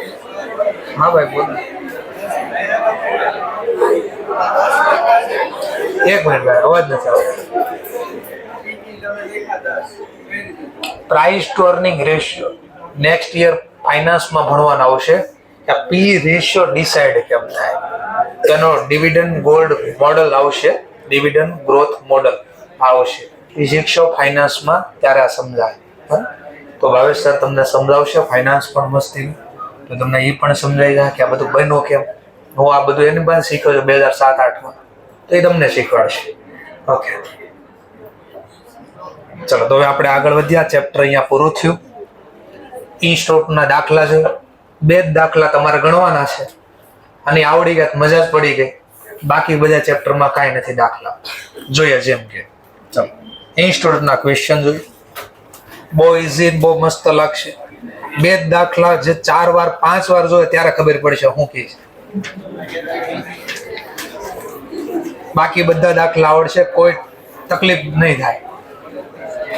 લો આ ચેપ્ટર સ્ટાર્ટ થાય છે. ચેપ્ટર નંબર 5 આપણું. આ ચેપ્ટર બનવાનો આપણો પર્પઝ શું છે, શા માટે પર્પઝ છે, તો લખ્યું છે આપણે કે આપણે બેલેન્સ શીટમાં મશીન દેખાડવી છે તો આપણી ફાઇનાન્શિયલ પોઝિશન દેખાડે. આ ચેપ્ટર નંબર 7માં શીખવાડ્યા બધું જે લખ્યું છે ને. એક્યુમ્યુલેટેડ ફંડ ડેપ્રિસિએશન કોઈ દેવા જવાનું હોય તો શું કામ ગણવી? કોઈ દેવા તો જવા નથી, તો ઘસારો શું કામ ગણવીશ? એસેટને રિપ્લેસ કરવા હાટો. કોને રિપ્લેસ કરવા હાટું? એસેટ. એક દિવસ આ બિલ્ડિંગ પૂરું થઈ જાય તો દર વર્ષે હું જે ધંધામાં નફો કરું એમાંથી થોડા રૂપિયા અલગ કરતો જાઉં. તો જે દિવસે આ બિલ્ડિંગ પડી જાય તો ઘસારાના નામે જે રૂપિયા અલગ કર્યા હતા એનું પાછું નવું મશીન ખરીદી કે નવું બિલ્ડિંગ ખરીદી શકું કે નહીં? આ તો ઘસારો શું કામ ગણે છે? તો કે ઘસારો ભેગો કરવાનો પર્પઝ છે એક્યુમેટેડ ફંડ, એટલે પૈસા ભેગા કરું ઘસારા. શું કામ? રિપ્લેસ કરવા માટે એસેટને. રિયલમાં કોઈ દેવા જવાના હોતા નથી. અસર્ટેન ટુ કોસ્ટ ઓફ પ્રોડક્શન. મશીનરીમાં શું થાય? પ્રોડક્શન. તો પ્રોડક્શનનો ખર્ચો લે તો વસ્તુ બની એમાં મશીનનો કેટલો હિસ્સો લાગ્યો, તો મશીને યુઝ થયું તો એનો પ્રોડક્શનની કોસ્ટ જાણવા માટે પણ આપણે ડેપ્રિસિએશન ગણી. Objective providing depreciation. પછી એસેટ લખવી ક્યાં? બેલેન્સ શીટમાં એસેટ સાઈડ. તો બેલેન્સ શીટમાં જે એસેટ લખી સાચી પોઝિશન દે, ફાઇનાન્શિયલ પોઝિશન આપણી ટ્રુ એન્ડ ફેર છે, સાચી અને યોગ્ય દેખાડવા હાટું તો આ ઘસારો ગણીએ છીએ. આ શું છે? આ ચેપ્ટર 7 માં આવશે અને ચેપ્ટર 1 માં આવશે. Ascertain true result of operation. યાદ છે? Operating activity, main activity, revenue expenditure, capital expenditure. તો બોલતો ને ઓપરેશન મારો મેન બિઝનેસ. તો મારો મેન બિઝનેસ ચલાવવાથી મને કેટલા રૂપિયા નફો થયો એ સાચો રિઝલ્ટ જાણવા માટે પણ ડેપ્રિસિએશન ગણવો પડે. કે મશીન વાપર્યું ત્યારે આપણને નફો થયો, પ્રોડક્શન થયું, પ્રોડક્શન થયું તો નફો થયો. તો રિઝલ્ટ જાણવા માટે પણ આપણે આ યુઝ કરીએ છીએ. ચાલો હવે કીધું કયા ફેક્ટર ડેપ્રિસિએશન ને અસર કરે? તો સિમ્પલ. ડેપ્રિસિએશન ગણવા માટે કયા વસ્તુનો યુઝ કરીએ છીએ આપણે? હિસ્ટોરિકલ કોસ્ટ, એટલે ખાલી કોસ્ટ બોલ્યા. બીજું શું યુઝ કરતા? Scrap value. ત્રીજું શું બોલતા? યુઝફુલ. તો જો ઈ રકમમાં કોઈ ચેન્જીસ થાય તો ઘસારાની રકમમાં ચેન્જીસ થાય ને. આ તો લખ્યું કયા એવા પરિબળ છે જે અમાઉન્ટ ઓફ ડેપ્રિસિએશન ને અસર કરે, અફેક્ટ કરે એટલે અસર કરે. તો એસેટની કોસ્ટ કેટલી છે, એની યુઝફુલ લાઈફ કેટલી છે, અથવા એની એસ્ટિમેટેડ રેસિડન્સ. તો આ બેમાં કયો શબ્દ લાગ્યો? એક્સપેક્ટેડ અથવા તો એસ્ટિમેટ. એટલે આ બંને શું હોય? અંદાજ. એકચ્યુઅલ હોય ને તો એમસીક્યુ માં પૂછી નાખે કે યુઝફુલ લાઈફ એકચ્યુઅલ હોય કે એસ્ટિમેટેડ હોય? એસ્ટિમેટેડ. રેસિડલ વેલ્યુ એટલે સ્ક્રેપ વેલ્યુ. ત્રીજું નામ એ હતું કે યાદ હતા? Salvage value. Scrap value, salvage value, રેસ વેલ્યુ. તો આમાંથી આ પૂછે એક્ઝામ, ઈ એકચ્યુઅલ હોય કે એસ્ટિમેટેડ હોય? એસ્ટિમેટેડ. તો આ બે એસ્ટિમેટેડ હોય, આ એકચ્યુઅલ હોય, કારણ કે આ રૂપિયા ચૂકવી દીધા અને આ તો ભવિષ્યમાં મળવાના છે. ઓકે, તો સ્ટાર્ટ કરીએ. હવે આપણે દાખલા તરફ જઈએ. પેજ નંબર આવો સીધા જ 5.11 ઉપર. જેન બ્રોસ એક્વાયર કરે છે મશીન 1 જુલાઈ 21 ના રોજ at a cost of 14 lakh અને સ્પેન્ડ કર્યા 1 લાખ ઓન ઇટ્સ ઇન્સ્ટોલેશન. ખરીદ્યું કેટલામાં? અને એને ખરીદ્યા પછી ઇન્સ્ટોલ કરવાનો ખર્ચો પણ લખ્યો કેટલો? 1 લાખ. તો આની જર્નલ શું લખીએ છે? Machine account debit to bank account રૂપિયા 14 લાખ કે 15 લાખ? સરસ. આવો એક દાખલો મેં લીધો, યાદ હોય તો. ઇરેક્શન ચાર્જીસ વાળો ટોપિક હતો, તો મેં પણ એમાં કંઈક રૂપિયા ઉમેર્યા. ફ્રોમ રાઇટ ઓફ ઘસારો ગણે છે 10% પર એનો ઓફ ધ ઓરિજિન. અહીંયા સીધી રીતે ન કીધું, એસએલએમ પ્રમાણે ગણો. એ ઘસારો કઈ વેલ્યુ પર ગણો? ઓરિજિનલ. ઓરિજિનલ કોસ્ટ એટલે હિસ્ટોરિકલ કોસ્ટ. અને હિસ્ટોરિકલ કોસ્ટ ઉપર ઘસારો દર વર્ષે ક્યારે ગણીએ આપણે? એસએલએમ. તો સીધી રીતે ન કીધું, એસએલએમ ઉપર રીતે ગણો. શું વર્ડ વાપરો? Original cost. તો યાદ રાખજો, એસએલએમ નહીં બોલે તો ઘણીવાર શું કહે? ઓરિજિનલ કોસ્ટ ઉપર દર વર્ષે. દર વર્ષે ઓરિજિનલ કોસ્ટ ઉપર ગણો તો ઘસારાની રકમ સેમ રહી કે નહીં? એટલે એસએલએમ થઈ ગયું. The book are closed 31st December every year. Show the machine account, depreciation account 2021-22. તો જર્નલ પ્લેઝર પોસ્ટિંગ બંધમાં કરો. મશીન ખરીદ જ આવી ગયું, 14 લાખનું મશીન, ઇન્સ્ટોલેશન એના નામે જ ગયા. આખું વર્ષ વાપરશો તો શું ગણશું? મનમાં જર્નલ બોલી ગયો. Depreciation account debit to machine account. અને ગણતરી દેખાડીશું. ક્યારે ખરીદ્યો જરા ચેક કરો ડેટ. અને વર્ષ પૂરો થાય છે, કેટલો સમય વાપરો? તો ઘસારો વર્ષનો લખાય જેટલું યુઝ થયું એટલું તો 75 આવ્યા. હવે બેલેન્સ કાઢી નેક્સ્ટ યર આ બેલેન્સ આગળ ગયો છે. ચલો બીજા વર્ષે કઈ મશીન વેચ્યું છે? મને 2 જ વર્ષ ગણવાનું કીધું છે. ચલો 2022 માં ક્યાંય વેચ્યું કીધું છે તો 2022 માં યુઝ થયો હશે, ઘસારો ગણ્યો હશે, શું જર્નલ લખી હશે? Depreciation account debit to machine. કેટલા રૂપિયા પાછા? 75 નહીં, અહીંયા તો 75 લખ્યા. ચલો નેક્સ્ટ યર તો આખું વાપરું ને તો એના 1.5 લાખ લખ્યા હશે. જોઈ લો. હવે આવા દાખલા તમને ઈઝી લાગશે. અને દર વર્ષે ડેપ્રિસિએશન ઓલી જર્નલ બોલ એનો ledger cost depreciation account debit to machine. તો ડેપ્રિસિએશન ખાતામાં ડેબિટ બાજુ હમણાં મશીન લખ્યું છે. ડેપ્રિસિએશન કયા ખાતાનો પ્રકાર? નોમિનલ ખાતું વર્ષના અંતે. ક્યાં ક્લોઝ? પીએનએલ. તો આની જર્નલ હું બોલ્યા છું P&L account debit two depreciation. તો આ બાજુ પીએનએલ નામ દેખાય ને આ બાજુ મશીન નામ દેખાય અને બે બાજુનો સરવાળો સેમ હશે. જોઈ લો. તો આવું આપણે પણ મેં 2-3 દાખલા લખીને બતાડ્યું તમને. બીજા વર્ષે પાછો ઘસારો કેટલો લખ્યો હશે? 1,50,000. એ મશીનના નામે ડેબિટ હશે અને આ બાજુ પીએનએલ નામે ક્રેડિટ. એટલે દર વર્ષે ખાતું ઓટોમેટિક બંધ થાય, નોમિનલ ખાતું બંધ થઈ જાય. આનો આ જ દાખલો પાછો ઈ કે એક કામ કરો, આ વખતે શું કહે છે? ફ્રોમ રાઇટ ઓફ ડેપ્રિસિએશન 10% પર એનમ એવરી યર. અહીંયા ઓરિજિનલ કોસ્ટ એવું લખ્યું છે કે તો કઈ મેથડ પ્રમાણે વાતો કરે છે? ડબલ્યુડીવી. ડબલ્યુડીવી નું આખું નામ રિટર્ન ડાઉન વેલ્યુ મેથડ. એનું બીજું કોઈ નામથી ઓળખાય? હા, ડિમિનિશિંગ બેલેન્સ મેથડ. કેવી? ડિમિનિશિંગ બેલેન્સ મેથડ.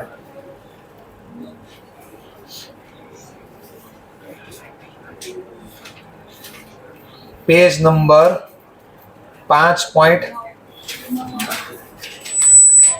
5.10 ઉપર દેખાય, સોરી 5.24 ઉપર ઇલુસ્ટ્રેશન નંબર 10 પણ લખેલું હશે.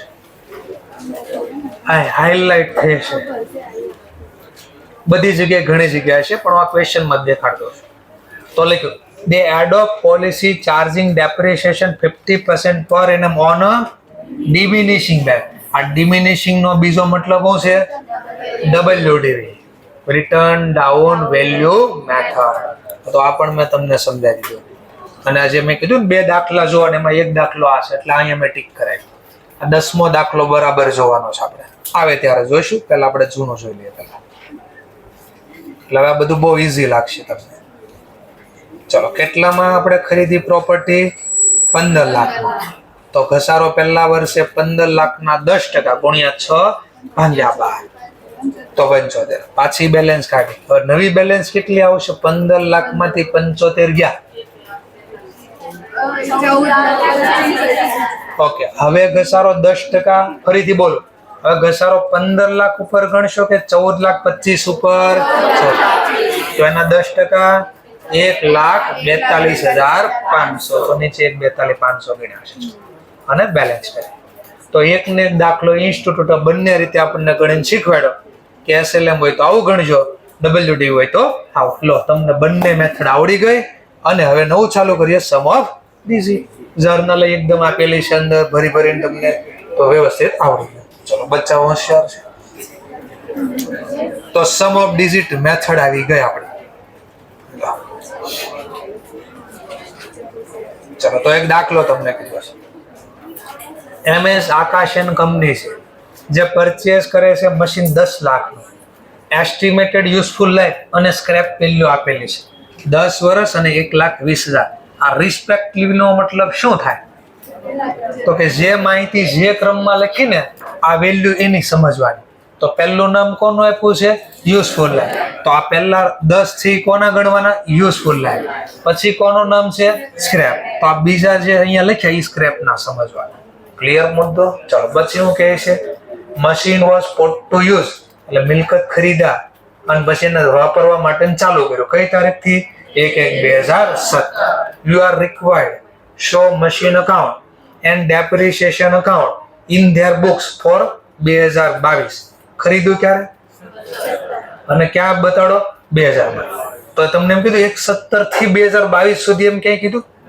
હું લખ્યું ફોર 2022 ખાલી 2022 નું મશીન ખાતું બનાવી દો by using sum of year of digit method. ખાલી કયા વર્ષનું ખાતું બનાવવાનું કીધું તમને? 2022. ખરીદો ક્યારે? 1/1/2017. ચલો આમ કે છે તો કે આ મશીન ખાતું તમે મને ખાલી બનાવી દો, જર્નલ નું કાંઈ કામ નથી. એ કે 1/1/17 ખરીદો, પણ એ કે ત્યાંથી ન બનાવો, મને ખાલી 2022 ના ડેટા જોઈએ. 1/1/2022. અહીંયા કેટલાની બેલેન્સ હોય એ દેખાડો મને, બેલેન્સ બીડી. અને આ 2022 માં કેટલો ડેપ ગણ્યો છે વર્ષ પૂરું થયું ત્યારે. આ બે ડેટા પૂછ્યા તો આ ગણી શકો બુક વેલ્યુ કેમ મળે. હમણાં મેં શીખવાડ્યું બુક વેલ્યુ ગોતતા, એ સૂત્ર અહીંયા મૂકી દો, જવાબ મળી જાય. લો બુક વેલ્યુ બોલો. બુક વેલ્યુ ચોપડે કિંમત પહેલા તો historical cost 10 lakh, scrap value 1,20,000 કરો માઇનસ કેટલા? 10 લાખ માઇનસ 1,20,000 ગુણ્યા ભાંગ્યા આવું લખતા ને આપણે ક્યાં? હા તો યુઝફુલ લાઈફ કેટલાની છે? 10 ગુણ્યા 11 ભાંગ્યા 2 55. તો 55 ક્યારે કેટલા વર્ષની લાઈફ છે? 10. તો 10 વર્ષ ઉલટા ક્રમમાં લખે 10 9 8 7 6 5 4 3 2 1. ચલો ક્યારે મિલકત ખરીદી? મિલકત ખરીદી ક્યારે? 17. અને આપણે બુક વેલ્યુ ક્યારની જોઈએ છે? 12. તો એટલો ઘસારો ભેગો કરવો પડશે ને પેલા. ચલો ઘસારો ભેગો કરીએ તો આપણે સ્ટાર્ટ કરીએ 17. 17 18 19 20 21 22 નહીં, કારણ કે 22 ની તો પહેલી તારીખ છે. તો આટલો ઘસારોનો સરવાળો કરજો, આટલાનો સરવાળો 40. બોલો તો 8,80,000 ગુણ્યા 40 ભાગ્યા 55. એટલે આજે શું મળ્યું ખબર છે? ખાલી પેલા આ પેલા શું મળ્યું? ખાલી ટિલ્ડે ડેપ્રિસ. મારે તો બુક વેલ્યુ છે. તો હિસ્ટોરિક આપણી પાસે હિસ્ટોરિકલ કોસ્ટ કેટલી છે? 10 લાખ. 10 લાખ માંથી આ ટિલ્ડે ડેપ્રિસિએશન એટલે અલગ વર્કિંગ નોટ નો બને, મેં અહીંયા જ બનાવી દીધી 3,60,000. તો બુકમાં 3,60 આપ્યા છે, લખ્યા છે. સરસ. ચલો આ મળી ગયું. હવે તમને કીધું 2022 નો ડેપ પણ ગણી ગયો. ચલો 2022 માટે અહીં આપણી પાસે 5 છે ને? હા તો અહીંયા સૂત્ર ડેપ્રિસિએબલ અમાઉન્ટ 8,80,000 ગુણ્યા કેટલી લાઈફ બાકી? 5 divide by sum of digit 55 અને બેલેન્સ કાઢી 31/12/2022 બાય બેલેન્સ સીડી. તો 360 લાવવાના કઈ ઘટા જરા ચેક કરો. તો 2 ને 80 એટલે 2 માર્ક્સ નો દાખલો. તો આટલું પ્રેઝન્ટેશન આપી દો. એટલે તો વર્કિંગ નોટ મેં નીચે જ બનાવી દીધી, કાઉન્સમાં અલગ બનાવવા ન ગયા. તો જોઈ લો દાખલામાં આપ્યું છે. આવી ગયું? હા. તો કેટલી સરસ તમને નીચે એ લોકોએ વ્યવસ્થિત બધું સમજાવ્યું છે કે ભાઈ આ ક્યાંથી આવ્યા છે. મેં જે અહીંયા લખ્યું એવું ના સમજાવ્યું છે. બેલેન્સ 3,60 કઈ રીતે આવી? તો પેલા ઘસારો ગણ્યો, અહીંની હિસ્ટોરિકલ કોસ્ટ તમે અહીંયા કાઉન્સમાં એ બધું લખ્યું, બે વચ્ચેનો ગેપ. પછી આ ક્યાંથી આવ્યા? ઘસારાની રકમ 2022 ની તો કે 80,000 આ રીતે આવ્યા. આ 5 ક્યાંથી આવ્યા કે તમને આવડી ગયું છે, તો એનાથી આવી ગયા. લો છોકરા હોશિયાર, નવી method machine hour method, depletion method આવડી ગઈ બચ્ચા. લો એક ઘસારો પાછો આપી દીધો. Machine was purchase for 30 lakhs having estimated total working life અવરમાં આપી છે 24,000 hour. Scrap value 2 lakh. Anticipate pattern એનો મતલબ કઈ રીતે દર વર્ષે ધંધાની અંદર એન્ટિસિપેટ મશીન કરે છે એ આપ્યો છે. પહેલા વર્ષે 3,000 અવર, બીજા વર્ષે 2,600 અવર, ત્રીજા વર્ષે બરાબર બોલો સાંભળજો. પહેલા વર્ષે 3,000 અવર, બીજા વર્ષે 2,600 અવર. હા આગળ જુઓ 1 થી 3 વર્ષ એટલે પહેલું વર્ષ, બીજું વર્ષ, ત્રીજું. તો 3 વર્ષ 3 વાપર્યા. ચોથા થી છઠ્ઠા વર્ષ 2,600 અને 7 થી 10 વર્ષ 1,800. આમ આપણે યુઝ કર્યા સવાર. એટલે સમજવા અહીંયા એક નથી લખ્યું. સમજાઈ ગયો મુદ્દો? સરસ. તો હવે તમને શું કહે છે તો ડિટરમાઇન એન્યુઅલ, જો પાછળ શબ્દ હતો શું હતો? પર. પહેલું વર્ષ એ 3000, બીજું વર્ષ એ 3000, ત્રીજું. હા, આમ નો લખ્યું હોત 1 થી 3 3000 અવર તો એનો મતલબ 3 એ 3 ના ટોટલ 3 આપ્યા છે, તો એક વર્ષના કેટલા હોત? 1000, તો 1000 હોત. પણ અહીંયા શું લખ્યું પાછળ? પર યર. એનો મતલબ દરેક વર્ષે 3000, તો એક વર્ષના 3000, બીજા વર્ષના 3000, ત્રીજા વર્ષના. તો આ શબ્દ નીચે અંડરલાઈન કરી દેજો, પર યર હતું એટલે ખબર પડી મને ક્યાંથી ગણ્યા. ચલો, તમને કીધું determine annual depreciation under machine hour method. તો ગણી ગયો 1 થી 3 વર્ષનો ઘસારો કેટલો લાગ્યો છે? ડેપ 1 થી 3 વર્ષ. સૂત્ર યાદ આવ્યું?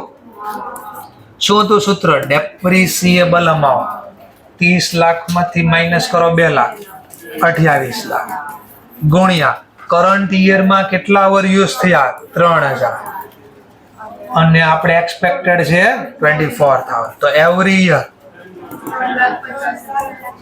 3,50,000. આ એવરી યર, આપણે તો 3 વર્ષ સુધી જોતા ને, તો ગુણ્યા 3, 10,50,000. જો એવરી યર પૂછ્યા તો 3,50,000. એમ કહો 1 થી 3 વર્ષના ટોટલ કેટલા? તો 10,50,000.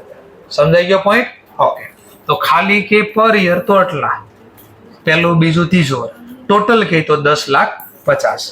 એમ મને 4 થી 6, માની લો 4 થી 6 નો ડેપ પૂછ્યો તો પાછો ડેપ્રિસિએબલ અમાઉન્ટ 28 લાખ.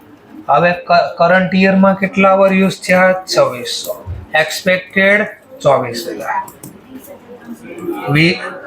3 લાખ 3,000, તો એટલા આવ્યા. પર યર પૂછાવત તો 4, 5, 6 પર યર એટલા, પણ ટોટલ પૂછાવત તો ગુણ્યા 3. તો આ 3 એ 3 વર્ષનો ટોટલ ઘસારો 9,09,999 અથવા 10 લાખ પૂરા. અને માની લો 7 થી 10 પૂછાત, ખાલી 7 થી 10, અગેન 28 લાખ ગુણ્યા 1800/2400, 2,10,000. ખાલી મને કીધું એવરી યર, તો 7 વર્ષમાં 2 ને 10, 8મા વર્ષમાં 2 ને 10, 9મા વર્ષમાં 2 ને 10 અને 10મા વર્ષમાં 2 ને 10. પણ મને કીધું ટોટલ કેટલા? તો અહીંયા ગુણ્યા 3 નહીં, 4, 8,40,000. કારણ કે 7, 8, 9, 10, આમાં 4, 5, 6, આમાં 1, 2, 3. એટલે જો શું કર્યું, અહીંયા 2 જગ્યાએ 3 3 આવતા હતા, પણ અહીંયા કેટલા આવી ગયા? 4. આપણે ડેટ બરાબર જોવાની છે. ઓકે. તો જો આપણને ખાલી પર 1 થી 3 વર્ષના પર યર કેટલા? 350. 4 થી 6 પર યરના કેટલા? 3,03,000. અને 7 થી 10 પર યરના 2 લાખ. અને મેં તો આગળ ઓર સ્ટેપ લઈ ગયો, કદાચ ટોટલ કીધું હોત તો કેટલા લખાય એ પણ સમજાઈ દીધું. લો, આ આવડી ગયું. નવી મેથડ, યુનિટ મેથડ, આની જર્નલ બર્નલ બધું આવડી ગયું. Profit loss.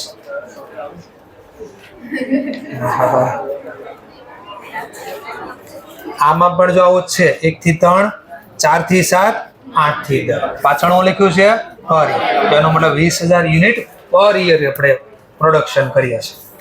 તો 20 લાખ, સ્ક્રેપ વેલ્યુ 2 લાખ, બાદ કરી નાખો 18 લાખ. 10 વર્ષની લાઈફ છે, એ દરમિયાન આપણે કેટલા પ્રોડ્યુસ કરશું? Total unit expected 1.5 lakh unit. ચલો, તો પેલા depreciable amount 20 lakh minus 2 lakh, 18 lakh. Current યરમાં પ્રોડક્શન 20,000, એક્સપેક્ટેડ પ્રોડક્શન 1.5 લાખ. તો પહેલો, બીજો, ત્રીજાનો તમને ડેપ મળી જાય. તો 240, 240, 240. ચલો, 4 થી 7 પૂછવું હોય તો 18 લાખ ગુણ્યા current year 15,000, expected 1.5 lakh, divide by 1.5 lakh. તો 4, 5, 6 અને 7 એવરી યર એટલા લખ્યા. ચલો, 8 થી 10 તો અગેન 18 lakhs, કરંટ યરમાં 10,000 મલ્ટીપ્લાય અને ડિવાઈડ બાય 1.5 lakhs. તો 1,20,000, 8, 9, 10, 3 એ 3 વર્ષ એટલે લખ્યા હોય. હવે છે જવાબ જોઈ લો. લો, આ આવડી ગયું તમને. નવી મેથડ ડિપ્લેશન મેથડ. આહા સરસ. ક્યાં લાગે યાદ છે ને? ડિપ્લેશન મેથડ ક્યાં લાગે? ઇન્ટેન્જિબલ. ફરીથી બોલું છું, ચલો કોના પર લાગે? ટેન્જિબલ ઉપર. ટેન્જિબલ ની અંદર નેચરલ. તો જો નેચરલ રિસોર્સ મિનરલ પીવો છે ને તમે? હા, બોલો કોકો કોલા ની નેચરલ મિનરલ છે, બરાબર. એમ સૂર્ય ઇનકમની ટૂંક લીઝ લીધી. લીઝ નો મતલબ ભાડે પટ્ટે. ક્વારી, આ ક્વારી નો મતલબ થાય પથ્થરની ખાણ. તો આ પથ્થરની ખાણ ભાડે લીધેલી છે આપણે પથ્થર કાઢવા માટે. કેટલા રૂપિયામાં? 1 કરોડ રૂપિયા. એસ પર જોજો બરાબર. બરાબર જો આ દાખલો કાન પકડાવે છે આમથી આમ. એસ પર ટેકનિશિયલ એસ્ટિમેટેડ. તો ટેકનિશિયન ને બોલે કે ભાઈ આમાં મને ખબર નથી પડતી, તો જરા તારો ટેકનિક નો યુઝ કરીને મને કે ને ટોટલ કેટલા રૂપિયા, ટોટલ કેટલી ક્વોન્ટિટી આ મિનરલ ડિપોઝિટ અંદર થયેલા છે? તો કે 2 લાખ ટન છે. કેટલા ટન છે અંદર? 2 લાખ ટન. કેટલામાં લીઝ લીધેલી છે આપણે? 1 કરોડ. હવે જોજો બરાબર. Depreciation was charged on a basis of depletion method. Extract pattern given in the following table. તો કયા વર્ષે કેટલું આપણે ટન બહાર કાઢશું એ આપ્યું છે. તો 3 વર્ષ. જો અહીંયા પાછું હવે શું છે? હા, એક વર્ષના ડેટા છે. ઓકે, એટલે ધ્યાન રાખવાનું. Show the quarry lease account and depreciation account for the year from 2019 થી 21. તો આનું જો મશીન ખાતું અલગથી બનાવવાનું કીધું, એટલે લીઝ ખાતું બનાવવાનું કીધું અલગ, અને ડેપ્રિસિએશન. તો આપણે જે હમણાં આગળ બનાવ્યું હતું જર્નલ શું બોલશો? અહીંયા નામ શું ખરીદ્યું આપણે? Lease quarry. એટલે ક્વેરી અકાઉન્ટ ડેબિટ, એટલે asset account debit to bank account. કેટલા રૂપિયા પહેલા? 1 કરોડ. આના ઉપર ઘસારાની journal. Depreciation account debit to lease of quarry અથવા એસેટ અકાઉન્ટ. ચાલો, ઘસારો કેટલો? તો પેલા ડેપ્રિસિએબલ અમાઉન્ટ ગોતી લો. તો કે ઈ છે એક ને એક જ તેલ ડિવાઇડ ગુણ્યા કરંટ યર કેટલા ટન એક્સ્ટ્રા કર્યા? 2000 ડિવાઇડ બાય એક્સપેક્ટેડ 2 લાખ. ચલો કેટલો છે હવે? હા, તો 1 લાખ રૂપિયા ડેપ્રિસિએશન ના નામે જેમાં હશે ક્વેરી અકાઉન્ટમાં. પછી બેલેન્સિંગ કરીએ છીએ. ડેપ ગણો, એની જર્નલ નું પોસ્ટિંગ કર્યું હશે ડેપ ખાતામાં ડેબિટ બાજુ. સામેના નામ એસેટ નું દેખાતું હશે. નોમિનલ ખાતું ડેપ બંધ કરવાની જર્નલ હશે. P&L account debit two depreciation account. તો બે નું લેઝર પોસ્ટિંગ પહેલા વર્ષમાં દેખાજો. આવી ગયું ક્વેરી લીઝ અકાઉન્ટ અને આ બાજુમાં P&L.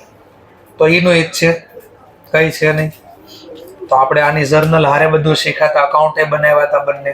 ચલો બીજા વર્ષનો ડેપ તો સિમ્પલ 1 કરોડ ગુણ્યા 10,000 ભાગ્યા 2 લાખ તો 5 લાખ. અને ત્રીજા વર્ષનો ડેપ તો કે 1 કરોડ ગુણ્યા 15,000 ડિવાઈડ બાય 2 લાખ. તો જોઈ લો દરેક વર્ષે આવી ગયા આના બેલેન્સ વાળી. અને ગણતરી દેખાડી છે આ કઈ રીતે. આપણે દર વર્ષે ગણતરી દેખાડતા. ડિપ્લેશન મેથડ આવડી ગઈ તમને. પ્રોફિટ લોસ ગોતો કોઈ એસેટ તમે વેચો ત્યારે. ચલો હવે આ 7મો દાખલો જોઈએ આપણે. હવે આ બધામાં કઈ નથી, હું સીધા મુદ્દા ઉપર આવું, બરાબર? આ પછી આને જોઈશું, પણ હું પેલા મુદ્દા ઉપર આવું જે મારો દાખલો શીખવાડવો છે. આ 7મો દાખલો એટલે કયો એ પેલા ખાલી બોલી દો, ધ્યાન દેજો. ફર્મ પરચેઝ કરે છે 2020માં સર્ટેન મશીન, એટલે અમુક ચોક્કસ મિલકત 5 ને 82, અને એના ઉપર સ્પેન્ડ કર્યા 18,000 ઓન ઇરેક્શન. ઇરેક્શન એટલે સ્થાપિત કરવું, એક જગ્યાએ મૂકવું. પછી 1 જુલાઈ 2020 ના રોજ અનધર મશીન ખરીદ્યું 2 લાખમાં. તો એનો મતલબ પહેલા વર્ષે મારા પાસે 2 પ્રોપર્ટી થઈ ગઈ અને બંને અલગ અલગ તારીખે ખરીદી છે.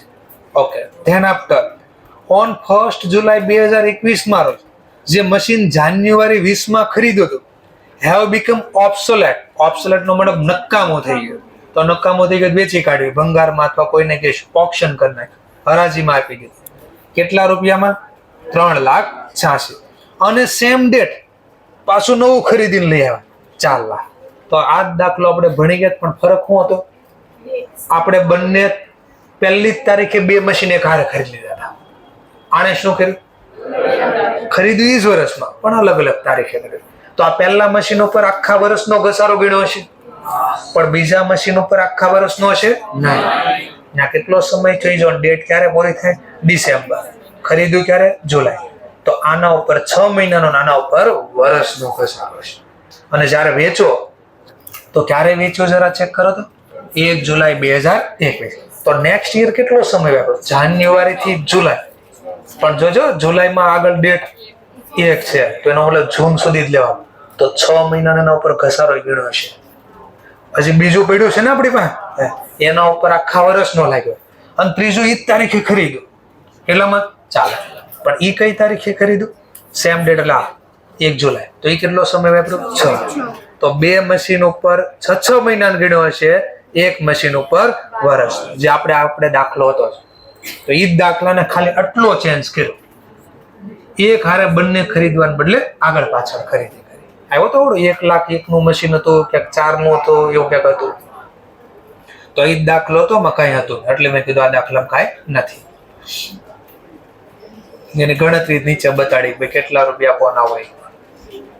ચલો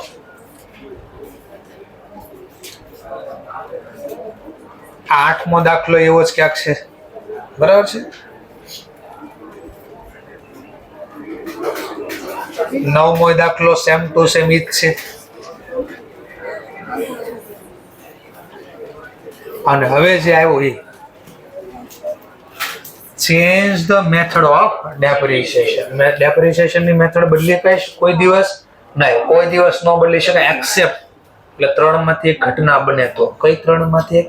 સ્ટેચ્યુટરી રિક્વાયરમેન્ટ હોય, અકાઉન્ટિંગ સ્ટાન્ડર્ડ કે તો, અને ત્રીજો તો મોર એપ્રોપ્રિએટ પ્રેઝન્ટેશન. જો આપણા મટીરીયલમાં મેં લખ્યું હતું કે એક મેથડ માંથી બીજી મેથડમાં ક્યારે જઈ શકાય, તો લખ્યું છે કે મેથડ ક્યારે બદલી શકાય, તો કે અકાઉન્ટિંગ સ્ટાન્ડર્ડ તમને કહે તો અધરવાઇઝ નહીં. અથવા તમે ક્વોલિફાય કરતો કે ભાઈ અમારી આ મેથડ બદલીશ તો મારા જે અકાઉન્ટિંગ પીરિયડમાં આની બેનિફિટ વધારે મોર એપ્રોપ્રિએટ હશે તો, અધરવાઇઝ. 3 નામ લખ્યા હતા, દેખાય છે કોઈને? તો એ 3 યાદ રાખજો, એક્ઝામમાં પૂછી શકાય કે મેથડ બદલી શકાય. હા, પણ કયા કેસમાં? આ 3 માંથી કોઈ એક ઘટના બને તો, અધરવાઇઝ નહીં. આ દાખલો એટલો સરસ બનાવ્યો છે આ લોકો, એક હારે 2 પોઈન્ટ આમાં કવર કરી નાખ્યા છે. કયા કયા 2 કવર એ જોઈ લો. એક મશીન કેટલાનું છે, એની રેસિડલ વેલ્યુ કેટલી છે? 50,000. ત્યાર પછી કે છે એની યુઝફુલ લાઈફ કેટલી છે? 10. કંપની ચાર્જ કરે છે ડેપ્રિસિએશન કઈ મેથડ પ્રમાણે? Straight line for first 2 year and thereafter decide કર્યો, એટલે ત્રીજા વર્ષે ડિસાઈડ કર્યો. રિટર્ન ડાઉન વેલ્યુ મેથડ વાપરશું. રેટ કેટલો કીધો? 25%. ઓકે, ચલો.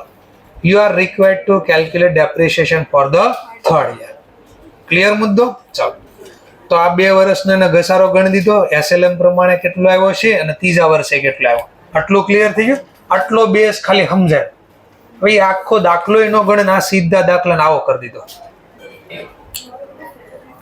હા, કેટલે થયા નહીં તમે 11:15 થઈ ગયા. ચલો, તો ખાલી તમને બોલી દઉં છું પોઈન્ટ. આ 10મો દાખલો એક ખાસ કાલે જોઈને આવજો, ગણીને આવો તો બહુ બેટર રહેશે. અને 2 દાખલા પછી આ ચેપ્ટર પૂરો થઈ ગયું છે. અને એક બીજો જે દાખલો કહું છું, આને તમારે અંદર જોઈ લેવો તોય વાંધો નથી, તોય આવડી જાય તમને, બરાબર છે. અંદર જોઈ લેશો તોય. Page number 5.39, practical question 1. આ દાખલો એક્ઝામમાં અઘરો પૂછવો હશે તો એક આનું નામ એમાં આવશે. છે કાંઈ નહીં, 3 વાર વાંચશો ને ત્યારે ઘણા ખબર પડશે શું કરે છે કાંઈ નહીં. દાખલો ચોથા વર્ષે ચોથા ટાઈમ કોઈને સમજી જાય તો દાખલો કે બસ આ તો ઈઝી છે, પણ પેલા સમજવો જ મુશ્કેલ પડશે આને. એટલે જોઈને આવવાનો, એટલે કાલે ક્વેરી આવે તો હું ફટાફટ સોલ્વ કરી શકું. ઓકે, તો 2 દાખલા તમને હોમવર્કમાં આપો છો, એટલે તમને કાલે ક્વેરી શું સોલ્વ કરવી તો ખબર હોવી જોઈએ ને. એટલા થેન્ક યુ વેરી મચ.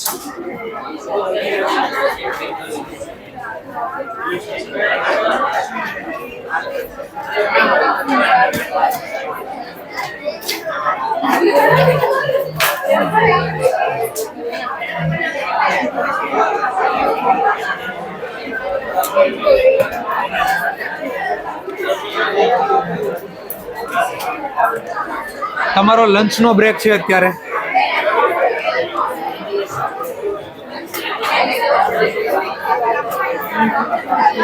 વીસ 25 મિનિટનો બ્રેક હશે.